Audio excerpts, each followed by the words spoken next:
السلام عليكم ورحمة الله. الحمد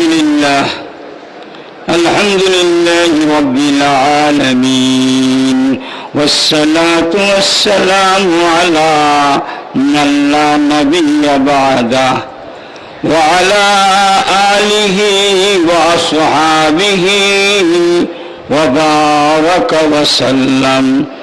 اللهم صل على سيدنا ونبينا وشفيعنا وحبيبنا ومولانا محمد صلى الله عليه وعلى آله وأصحابه وبارك وسلم. اللهم صل على سيدنا محمد النبي الأمي وعلى آله وسلم تسليما. اللهم صل على سيدنا محمد كلما ذكره الذاكرون وكلما غفل عن ذكره الغافلون. لا إله إلا الله، لا إله إلا الله، لا إله إلا الله، لا إله إلا الله، لا إله إلا الله، لا إله إلا الله، لا إله إلا الله، لا إله إلا الله محمد رسول الله صلى الله عليه وسلم.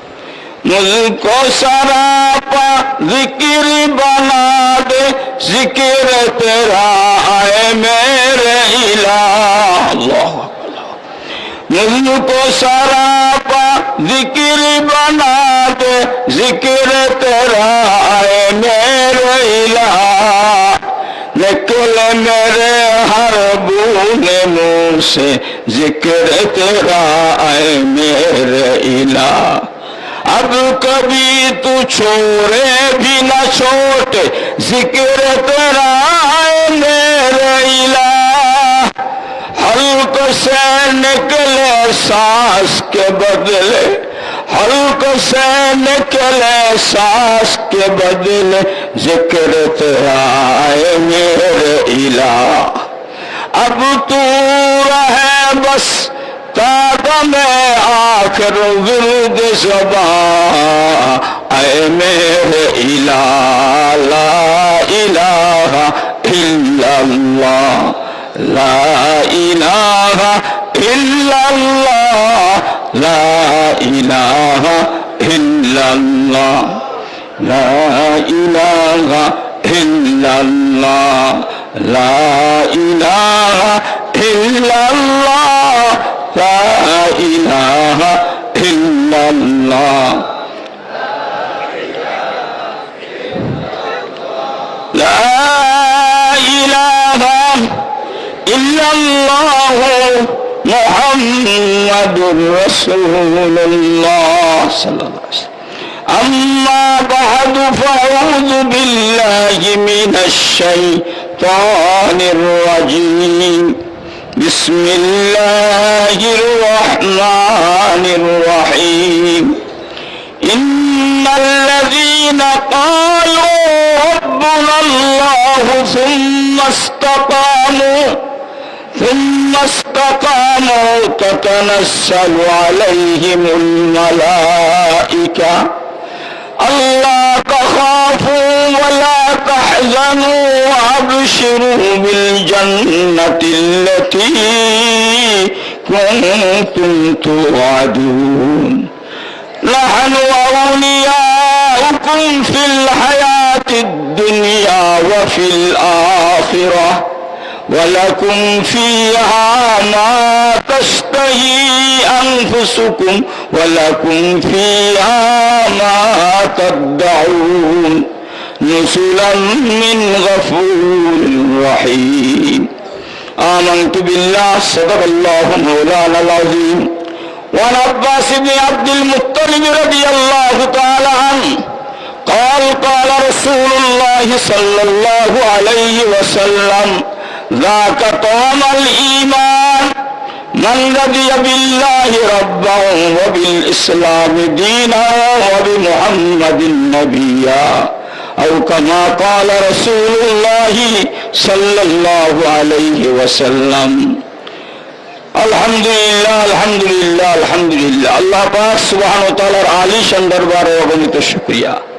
আল্লাহ পাক সুবহানাহু ওয়া তাআলা আমাদেরকে আসমানের নিচে জমিনের উপরে আল্লাহ পাক সুবহানাহু ওয়া তাআলা আমাদেরকে এই মাহফিলে বসার যে আল্লাহ পাক তৌফিক দান করেছেন, যে মাহফিলকে রাসূলুল্লাহ সাল্লাল্লাহু আলাইহি ওয়াসাল্লাম জান্নাতের বাগান বলে আখ্যায়িত করেছেন। আলহামদুলিল্লাহ আমরা কোথায় বসেছি? জান্নাতের বাগানে। জান্নাতের বাগানে জান্নাতীরা বলবে না জাহান্নামীরা বলবে? আলহামদুলিল্লাহ আল্লাহ আমাদেরকে জান্নাতে নিবেন তার পূর্বাভাস আল্লাহ আমাদের জান্নাতের বাগানে বসার তৌফিক দান করেছেন।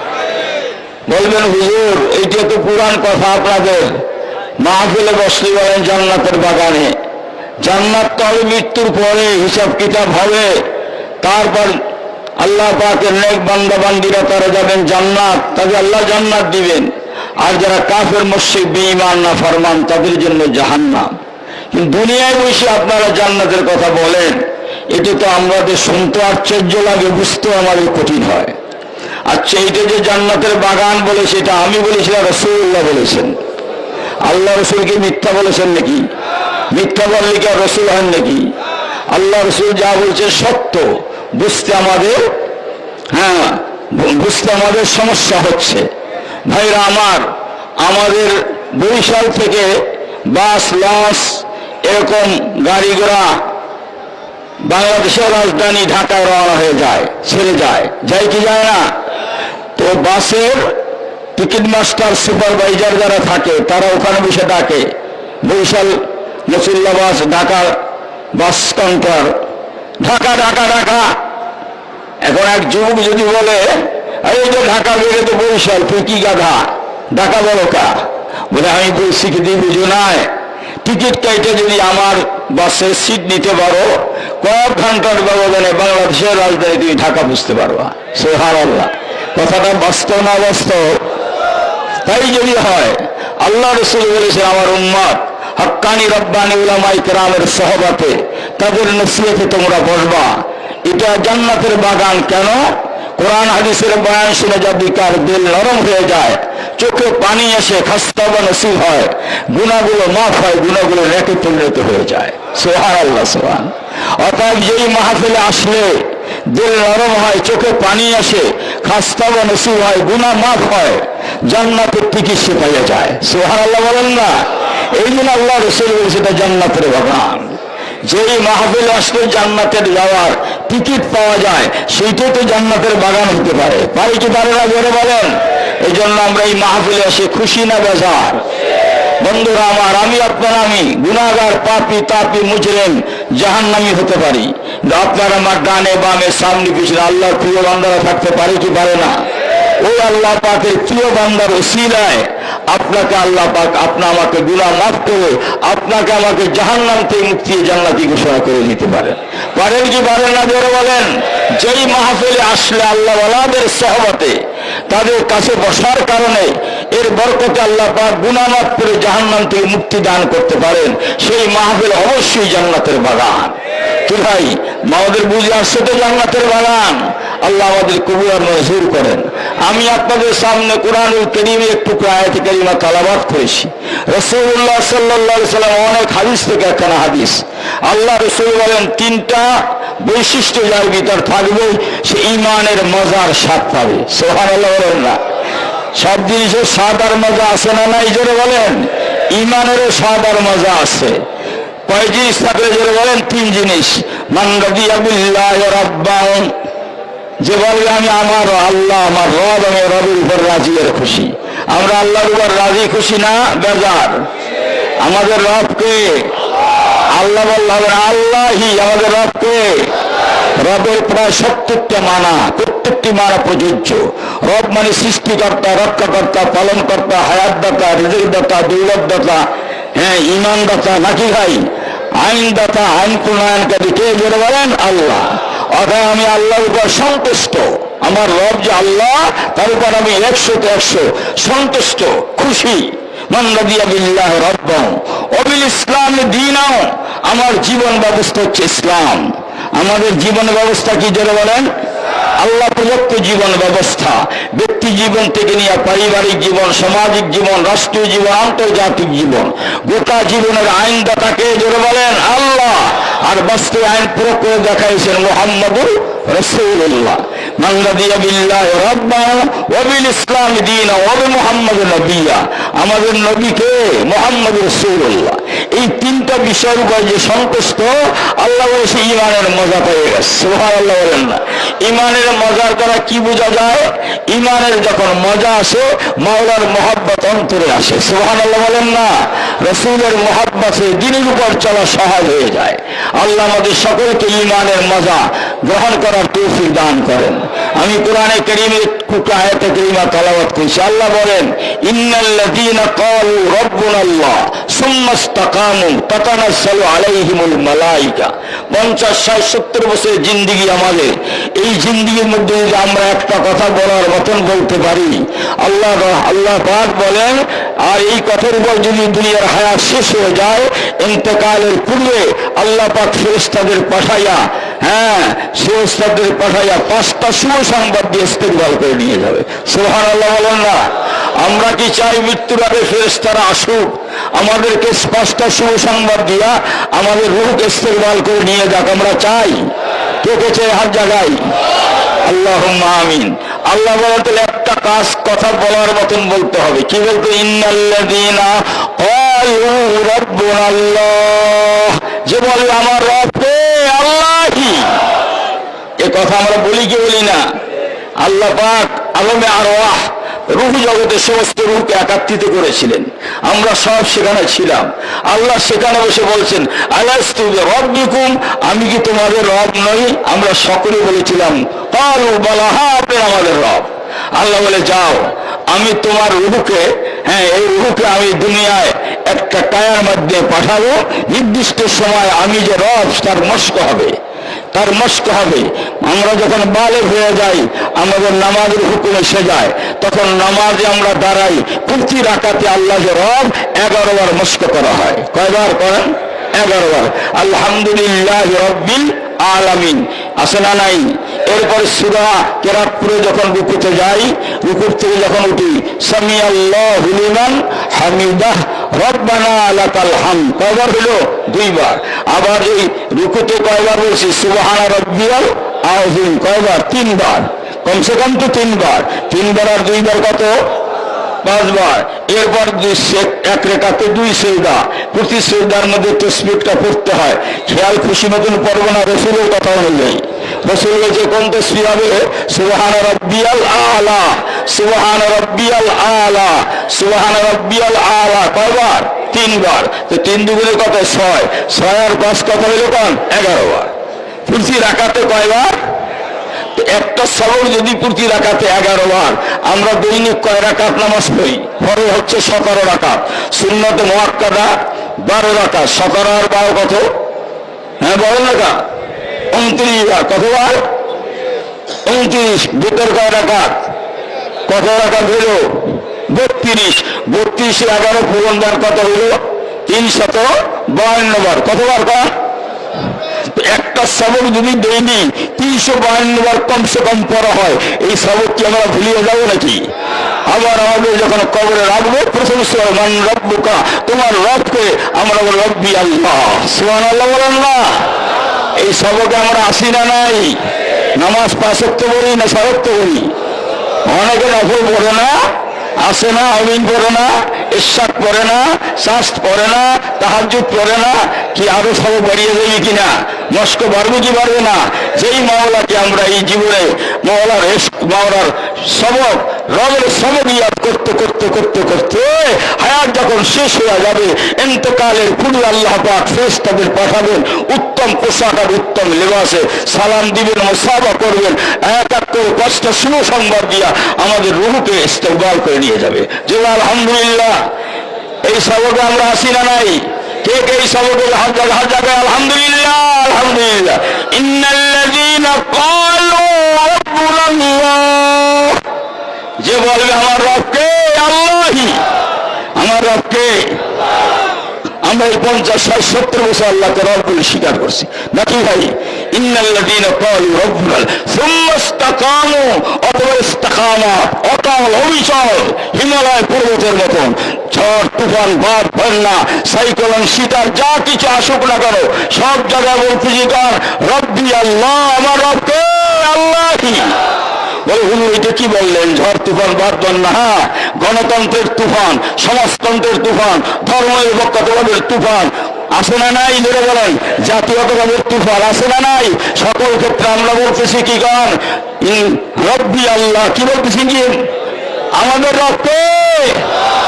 কার্ল মার্কস, লেনিন, মাও Zedong, Abraham Lincoln, Gandhiji, Sheikh Mujib, Ziaur Rahman, কোন পীর আউলিয়া? আমাদের রবকে আল্লাহি। ইন্নাল্লাযীনা ক্বালু রাব্বুনাল্লাহ সুম্মা ইসতাকামু, অথবা ইস্তিকামাত, কোন ঝড় তুফান বাদ বন্যায় আমরা হেলে যাব না, ভুলে যাব না, ভুলে যাব না, সব জায়গায় বলবো আমার রবকে আল্লাহি। বাস এভাবে 50, 60, 70 বছর যখন কেটে যাবে, ইন্তেকালের পূর্বে কারা আসবেন? যারা ফেরেশতারা। ফেরেশতারা আসবেন উত্তম পোশাক, উত্তম লেবাস। ও সাইশা এক এক করে কয়টা শুভ সংবাদ দিবেন? যারা বলেন 5টা। ইন্নাল্লাযীনা ক্বালু রাব্বুনাল্লাহ সুম্মা ইসতাকামু তাতানাজ্জালু আলাইহিমুল মালায়েকা, ফেরেশতারা অবতীর্ণ হবেন। ভাইরা আমার স্বচক্ষে দেখেছি। আমার সামনে আমার এক ছাত্র ভাই মেয়াখাল যখন পড়ি উর্দু খানায় বদিউল আলম করে নাম ডায়রি হয়েছে, তো সবাই তার পাশে তালাওয়াত করতেছে। কিছুক্ষণ পর বদিউল আলম বলতে তার ভাইকে, বড় ভাইকে, ভাইজান জায়গা ফাঁক করে দেন, অনেক মানুষ আমার সাথে সাক্ষাৎ করতে আসে, পাগড়ি পরিহিত, তাড়াতাড়ি ফাঁকা করে দেন, ওরা আমাদের সঙ্গে সাক্ষাৎ করবে। সুবহানাল্লাহ। তখন আমরা বুঝলাম বাস কাম হয়ে গেছে। ইন্নাল্লাযীনা ক্বালু রাব্বুনাল্লাহ সুম্মা ইসতাকামু তাতানাজ্জালু আলাইহিমুল মালায়েকা, ফেরেশতারা নাযিল হয়েছে। এই ফেরেশতারা নাযিল হবে। আর একটা হবে চাক্ষুর গ্রামে ওয়াকিয়া শুনেছি। আমার বাড়ি জালকাঠি জেলা, রাজাপুর থানা, গালুয়া গ্রাম, এর পাশে একটা গ্রাম আছে চারাখালী। চারাখালী একজন আল্লাহর ওলি ছিলেন কুমরউদ্দিন মুসল্লি সাহেব। এই কুমরউদ্দিন মুসল্লি সাহেবের ইন্তেকালের সময় ওনার একাধিক স্ত্রী ছিল, তারা কাছে বসা। বলছে হ্যাঁ আপনারা কেন এখন আমার সামনে বসা? অনেক লোক আসছে আমার সাথে সাক্ষাৎ করে, তাড়াতাড়ি আপনারা ঘরের ভিতরে চলে যান। বারান্দা বসে বিবিরা দেখে কোনো লোকজন নাই, এদিক ছিঁড়ে তাকায়। বিবিরা আবার বসে রয়েছে। কিছুক্ষণ পর এমন মেজাজ করে, এখনো মিলেন না, অনেক মানুষ আমার সাথে সাক্ষাৎ করতে আসছে। এখন বিবি অন্য মহিলা যারা সব ভিতরে চলে গেছে, দেখতেছে মেয়ে আসলে কি অবস্থা আছে, কি অবস্থা আছে। এখন দেখে ওয়ালাইকুম আসসালাম বলতেছে, হাত বাড়াই দিছে, মনে হয় যেন কারা আসছে এবং মুসাফা করে সালামের উত্তর দেয়। সুবহানাল্লাহ বলেন না? ইন্নাল্লাযীনা ক্বালু রাব্বুনাল্লাহ সুম্মা ইসতাকামু তাতানাজ্জালু আলাইহিমুল মালায়েকা আল্লা তাখাফু। প্রথম শুভ সংবাদ, আল্লাহ নেককার বান্দাবান্দি মনে করবে আর আমার হায়াত বাকি নাই, মনে আমার রওনা হয়ে যেতেই হবে, যাবো কোথায়, কি অবস্থা হবে। হ্যাঁ, এই ভিতরে একটা ভয় ভীতি কাজ করবে। আল্লাহ এটা জানেন কি জানেন না? আল্লাহ বলে ফেরেশতারা আমার বন্ধুকে শুভ সংবাদ দেয়, আল্লাহ তাখাফু, কোনো ভয় করো না, নির্ভয়ে রওনা করো। সুবহানাল্লাহ বলেন না? দ্বিতীয়বার চিন্তা আসবে, আল্লাহ বহু একটা শুরু করেছিলাম, সমাপ্তি হয় নাই, যদি সমাপ্তি হইতো না জানি আল্লাহ কত নেকি দিতেন। ছেলেকে আমি আমি হেফজখানায় দিয়েছি, হাফেজ হয় নাই, হাফেজ প্রায় হেফজ শেষ হয়ে যাচ্ছে, ছেলেকে আলেম বানাবার জন্য চেষ্টা করি, আলেম এখনো পর্যন্ত হয় না। আলেম হলে কত কি পাইতাম। আমি একটা মসজিদ শুরু করেছি, মসজিদের কাজ সমাপ্তি হয় না। এরকম ভিতরে কল্পনা জল্পনা যে আল্লাহ ভয় লাগতেছে, আমার ভিতরে চিন্তা কাজ করতেছে, এগুলো যদি সমাপ্তি হইতো আমার যেন কত নেকি হইতো। আল্লাহ বলেন, ও আমার ফেরেশতারা বন্ধুকে জানায় দাও, আল্লাহ তাখাফু, ভয় করো না, নির্ভয় না রাখো, ওয়ালা তাহজানু, কোনো পেরেশান হলো না। নেক কাজ সমাপ্তি করলে যত নেকি পাইতা, সমাপ্তি হয় না, ইখলাসে শুরু করেছে, ওই পরিমাণ নেকি তোমার আমলনামায় লেখা হয়ে গেছে। সুবহানাল্লাহ। কয়টা শুভ সংবাদ? তিনটা। এরপর আল্লাহর বান্দার মধ্যে পেরেশানি যে আল্লাহ আমি কত গুনার কাজ করেছি, তওবা করেছি, মাফ হয়েছে কিনা জানি না, কত গুনাহ করেছি, তওবা করেছি, মাফ হয়েছে কিনা জানি না, নেক কাজ করেছি, কবুল হয়েছে কিনা জানি না, আমার জায়গায় জান্নাত হবে না জাহান্নাম হবে, আমার কবর কি জাহান্নামের গাড়া হবে না জান্নাতের বাগান হবে। এই পেরেশানি আল্লাহ পাকের বান্দা বান্দির মধ্যে আসতেই থাকবে। আল্লাহ পাক এটা জানেন কি জানেন না? আল্লাহ বলে, ফেরেশতারা আমার বন্ধু শুভ সংবাদ দাও। কি শুভ সংবাদ? আল্লাহ তাখাফু ওয়ালা তাহজানু ওয়া আবশিরু বিল জান্নাতিল্লাতী কুনতুম তুআদুন। ও আল্লাহর নেককার বান্দা বান্দি, তোমার জন্য জান্নাত বরাদ্দ হয়ে জান্নাত তুমি পেয়ে যাবা। সুবহানাল্লাহ, আল্লাহু আকবার, আল্লাহু আকবার। এবার আল্লাহর নেককার বান্দা বান্দি বলবে, এই খবর তো কোনো মানুষ দিতে পারে না। মনে করছেন বন্ধু বান্ধব, তো এরা কি বলতেছে যে ফেরেশতা বলতে, এরা বলতেছে জান্নাত আমার জন্য বরাদ্দ, জান্নাত আমি পেয়ে যাবো। এই খবর তো একমাত্র আহকামুল হাকিমিন দিতে পারবে। তোমরা কারা এই খবর দিচ্ছ? এরকম একটা প্রশ্ন আসতে পারে কি পারে না? আল্লাহ বলে, ফেরেশতারা পরিচয় দিয়ে দাও তোমরা কারা। এখন ফেরেশতারা বলে, নাহানু আউলিয়াউকুম, নাহানু আউলিয়া, আমরা আর তোমার দূরের লোক না, আমরা তোমার বন্ধু কাছের লোক। সুবহানাল্লাহ। তো আল্লাহর বান্দা বান্দি বলবে, তুমি যদি আমার বন্ধু হয়ে থাকো, এতদিন কেন দেখা হইল না? এতদিন তোমার সাথে সাক্ষাৎ হইল, কিসের বন্ধু? কোথায় ছিলা? আল্লাহ বলে, ফেরেশতারা তোমরা যে বন্ধু ছিলা, কোথায় বন্ধু বলে দাও। নাহানু আউলিয়াউকুম ফিল হায়াতিদ দুনিয়া, ও আল্লাহর নেককার বান্দা বান্দি, আমরা তোমার বন্ধু ছিলাম। একা তুমি চলতা না, তোমার সামনে ছিলাম, বামে ছিলাম, ডানে ছিলাম, পিছনে ছিলাম। মসজিদে তুমি একা যাওনি, মাহফিলে তুমি একা যাওনি, আত্মীয় স্বজন ভাই একা যাওনি, আমরা তোমার সঙ্গের সাথে ছিলাম। দুশ্মনের মোকাবেলা করতে আমরা ছিলাম। আল্লাহ আমাদের তোমার হেফাজতের জন্য সঙ্গের সাথী করে দিয়েছিল, এই জন্য আমরা সঙ্গে ছিলাম, দুনিয়ায় ছিলাম। প্রশ্ন হচ্ছে, দুনিয়ায় ছিল না বন্ধু, দেখা দিল শেষ জীবনে, আগে কেন দেখা দিল না? আল্লাহ বলেন, ও ফেরেশতারা আমার দোস্তরে জানায় দাও, আল্লাহ তাখাফু ওয়ালা তাহজানু ওয়া আবশিরু বিল জান্নাতিল্লাতী কুনতুম তুআদুন, নাহানু আউলিয়াউকুম ফিল হায়াতিদ দুনিয়া ওয়া ফিল আখিরাহ। শোনা বন্ধু, এই যে প্রকাশ পাইলাম, আল্লাহর অনুমতি হয়নি, এতদিন তোমার সামনে আমরা প্রকাশ পাইনি, অনুমতি হয়েছে, এখন তোমার কাছে আসছি, আমরা আর তোমার থেকে জুদা হব না। মউতের কাছে, গোসলের কাছে, কাফনের কাছে, জানাজার কাছে, আর তোমাকে কবরে আমরা সঙ্গে থাকবো, তোমাকে ময়দানে মহাশারে উঠাইয়া সে বলসুরাত পার কইরা আসল বাড়ি জান্নাতে তোমাকে দিয়ে আসবো। সুবহানাল্লাহ। নাহানু আউলিয়াউকুম ফিল হায়াতিদ দুনিয়া ওয়া ফিল আখিরাহ ওয়া লাকুম ফিহা মা তাশতাহি আনফুসুকুম ওয়া লাকুম ফিহা মা তাদউন। এমন জায়গায় তোমাকে পৌঁছাবো যে জায়গায় গেলে তোমার মনে যা চায় তাই পেয়ে যাবা। সুবহানাল্লাহ বলেন না? আরো পাইবে যা তোমার জন্য বরাদ্দ হয়েছে। কয়টা শুভ সংবাদ হলো? 5টা। এরপর আল্লাহ নেককার বান্দা বান্দি বলে, ও আল্লাহ আমি কি নাকাম করলাম, এত সাজা এত পুরস্কার তুমি কেন দিলা, কেমনে দিলা? আল্লাহ বলে, ফেরেশতারা জানায় আমার বন্ধুকে, নুজুলাম মিন গফুরির রহিম, এটা কোনো আমলের প্রতিদান না, এটা আল্লাহর পক্ষ থেকে তোমার কিছু বরকত। সুবহানাল্লাহ বলেন না? এই জন্য আজকার ময়দানে শেষে আল্লাহকে রব বলে স্বীকার করার, এই জন্য রব বলে স্বীকার করতে আমরা রাজি আছি না নাই? অতএব সৃষ্টি যার আইন হবে কার? অতএব এই দেশে আল্লাহর আইন ছাড়া কারো আইন চলবে না। লা ইলাহা ইল্লাল্লাহ, এটার উপর ইস্তেকামত, অটল অবিচল থাকতে হবে। যে আইনদাতা তাকে রব বলা হয়। ফিরআউন বলেছে, আনা রব্বুকুমুল আলা, আমি তোমাদের রব। সৃষ্টিকর্তা বলে নাই, রক্ষাকর্তা বলে নাই, পালনকর্তা বলে নাই, বলছিল আমি মিশরের আইনদাতা, আমার আইন মতো এই চলবে, হুকুমত চলবে। আল্লাহ বলছেন ফেরাউন সীমা লঙ্ঘন করেছে, এ মূসা ইযহাবি ইলা ফিরআউনা ইন্নাহু তাগা। মূসা সীমা লঙ্ঘন করেছে, ফেরাউন সীমা লঙ্ঘন করে, তুই বলে দাও লা ইলাহা ইল্লাল্লাহ মুসা কালিমুল্লাহ। বন্ধুরা আমার, এখন যেই দেশে জন্মগ্রহণ করেছি 100 জন মানুষের মধ্যে আমরা 92 জন মুসলমান। মুসলমানিত্ব রক্ষা যদি করতে হয় আল্লাহকে রব বলে স্বীকার করতেই হবে এবং আল্লাহ পাক যেভাবে সৃষ্টিকর্তা সেভাবে আইনটা মানতেই হবে। অন্য কোন দলে থাকা যাবে, যদি যায় তাহলে আপনি যত নামাজ রোজা হজ যাকাত ইবাদত বন্দেগী করেন হাবা মনসুরা ভুলে সাপ আল্লাহকে রব বলে যে স্বীকার করবে সে মুশরিক, সে মুশরিক, সে মুশরিক। রব মানে সৃষ্টিকর্তা, রক্ষাকর্তা, পালনকর্তা, আইনদাতাকে আল্লাহ। অতএব এই হাতের সৃষ্টিকর্তা আল্লাহ, রক্ষাকর্তা আল্লাহ, ছোট হাত বড় করেছেন কি আল্লাহ। হাতের উপর আইন চলবে কার? হ্যাঁ, আব্রাহাম লিঙ্কনের গণতন্ত্র চলবে, কালমার্ক্স চলবে, লেনিনের আইন চলবে, বংশোত্তর আইন চলবে, কার আইন চলবে না? আইন চলবে কার? এটাই প্রমাণ আসছে আমাদের সামনে পরীক্ষা। এই জন্য আমাদের আমিরুল মুজাহিদিন আপনাদেরকে জানাই দিয়েছেন সারা দেশে দাওয়াতের কাজ আমরা বেগমান করব।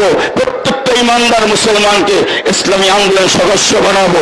আমিও ইমানদার, আমার ঘরের পরিবার, পরিজন, ছেলে মেয়ে সবাইকে বলবো লা ইলাহা ইল্লাল্লাহ। কথা বলছে জবানে না, অন্তরে বললে অন্তর হবে না। পায়ের চলার মধ্যে লা ইলাহা ইল্লাল্লাহ, হাতে ধরার মধ্যে লা ইলাহা ইল্লাল্লাহ, চোখের নজরে লা ইলাহা ইল্লাল্লাহ, কানের শ্রবণে লা ইলাহা ইল্লাল্লাহ, সব জায়গায় হবে লা ইলাহা ইল্লাল্লাহ। সৃষ্টিও যার, আইন হবে তার। ইনশাআল্লাহ এভাবে দাওয়াতের কাজ করতে আমরা রাজি আছি। কে কে রাজি আছে? 2 হাত জায়গায় না দেখবি। বন্ধুরা আমার শায়খ মুর্শিদ 4টে মিশন লিখে গেছেন। 1 নম্বর হচ্ছে মাদ্রাসা। মাদ্রাসা দ্বীনি ইলম তলব না করলে আল্লাহর হুকুম জানবো কে করে? জানার পরে মারা কি ভাই কথা সত্য না মিথ্যা? এই জন্য মাদ্রাসার পরে মুজাহিদ কমিটি। কেন? জানলেই হবে না, মানার মতো একটা মরার আত্মা লাগবে। আত্মা বিশুদ্ধ হলে আল্লাহর কাছে আমল কবুল হয় না। কথা সত্য না মিথ্যা বলবেন, ইখলাসের সাথে আমল করতে হবে। এই জন্য মুজাহিদ কমিটি মানে সৃষ্টি সাবিয়া তরিকা 2টা সংগঠন। এরপরে দিন কায়েম সংগঠন। আমি একাই ইমানদার মুসলমান হব না, প্রত্যেকটা মুসলমানদেরকে দাওয়াত দিব। 2 মাসে অন্তপক্ষে 4 জন লোককে দাওয়াত দিতে হবে। কয়জন? 3টা সবক। কয়জন? 4 জন লোককে দাওয়াত দিতে হবে। মাসে 1 দিনের আয় দিনের প্রতি খরচ করতে হবে। 3 নম্বর 2 রাকাত সালাতুল হাজাত নামাজ পড়তে হবে। এটা সবার জন্য নির্দেশ। নামাজ পড়বে, নফল নামাজ সালাতুল হাজাত। দিন কায়েমের জন্য 1 দিনের আয় দিনের রাস্তায় যে সংগঠন আছে যেখানে ব্যয় করতে বলছি সেখানে ব্যয় করবো। আর কি করবো জেনে বলেন? অন্যকে 4 জন লোককে দাওয়াত দিয়া আমরা দিনের পথে আনবো ইনশাআল্লাহ। 3 নম্বর করেছেন দিন কায়েম সংগঠন। 4 নম্বর করেছেন শুধু এই দিন বড় বড় মাদ্রাসায় সবাই করতে পারে না, এই জন্য 68,000 গ্রামে 68,000 কোরআনী মাদ্রাসা করার জন্য তিনি বলেছেন। অর্থাৎ বাংলাদেশ কোরআন শিক্ষা বোর্ডের মাধ্যমে আপনি নিজে একজন বিশুদ্ধ কোরআনওয়ালা হবেন। আপনি যদি বিশুদ্ধ কেরাত না পড়তে বলে আপনার নামাজ হবে না। নামাজ ভাঙার কারণ কয়টা? জোরে বলেন কয়টা? 1 নম্বর কারণ কি? বিশুদ্ধ করে কোরআন পড়, নইলে নামাজ হইবে না, নইলে নামাজ হইবে না। নামাজ যদি নাহি হইল তবে কিছুই হইল না। যত জিকির করি ঠিক আছে, জিকির সব ভালো, কিন্তু কেরাত বিশুদ্ধ করে পড়তেই হবে। এই জন্য বস্ক কোষ, মসজিদ ভিত্তিক বস্ক কোষ, প্রত্যেকটা হালকায় একটা বস্ক কোষ মাদ্রাসায় বন্ধুত করতে হবে। হালকার মধ্যে 15 জন মুসল্লি থাকে, মুসল্লি জাকিরিন থাকে। ইমাম সাহেব আপনি কোরআন শিক্ষা বোর্ডের সিলেবাস নিবেন, এই সিলেবাসটা দেখাইয়া আসানভাবে প্রত্যেকটা মুজাহিদদেরকে কেরাত এবং নামাজের মশালা শিখাবেন। এগুলো যদি ইনশাআল্লাহ প্রত্যেকটা হালকা দিয়ে একটা বস্ক মাদ্রাসায় রূপান্তরিত হয়ে যায় তো ইনশাআল্লাহ সারা দেশে লক্ষ লক্ষ মাদ্রাসা হয়ে যাবে। কি ভাই কথা ঠিক বললাম না ভুল বললাম? এই জন্য যারা হালকার সাধারণ মুসল্লি আছেন ইমাম সাহেবকে পরামর্শ দিবেন। আমাদের এখান থেকে কোরআন শিক্ষা অফিস থেকে একটা বস্ক সিলেবাস নিয়ে যে একটা কিতাব পড়লি কোরআন শিক্ষা শুদ্ধগুলো পাওয়া যায়। আলহামদুলিল্লাহ এইভাবে চেষ্টা নিজে করি ইনশাআল্লাহ। বস্ক কোর্স এবং সবাই মাদ্রাসা, যেই সমস্ত শিশুরা স্কুলে যায় ভোরবেলা 1 ঘন্টা হলো তাদের পড়াবার জন্য চেষ্টা করবো। সবাই মক্তব খোলার চেষ্টা করব। এইভাবে যদি বয়স্কদের জন্য মাদ্রাসা, ছেলেদের জন্য মাদ্রাসা, মহিলা মাদ্রাসা, এভাবে যারা উপায় করতে চায় তাদের জন্য মাদ্রাসা করতে পারি, আল্লাহ চাহে তো আমরা সর্বত্র দ্বীনের দাওয়াত পৌঁছাতে পারবো। আল্লাহ আমাদের সকলকে তৌফিক দান করে। আমিন ওয়া আখিরু দাওয়ানা আলহামদুলিল্লাহ। আর একটা কথা, আমরা কোরআন শিক্ষা বোর্ডের স্থায়ী সদস্য হয়েছি, 1000 টাকা, অনেক টাকা বাকি পড়ছে। আপনারা যারা রসিদ নিয়ে টাকা লাগিয়ে দেবেন, 100 টাকা, 1000 টাকা। যারা স্থায়ী সদস্য হয়েছেন নূতনভাবে স্থায়ী সদস্য হবেন। আর ওখানে নূতন বিল্ডিং এর কাজ চলতেছে, 2,500 টাকা করে একটা কার্ড নিয়ে যাবেন, একজন সদস্য হয়ে যাবেন। আপনার জমিদাতা হিসেবে নির্মাণ কাজে একজন সদস্য হবেন। আল্লাহ পাক কবুল করেন।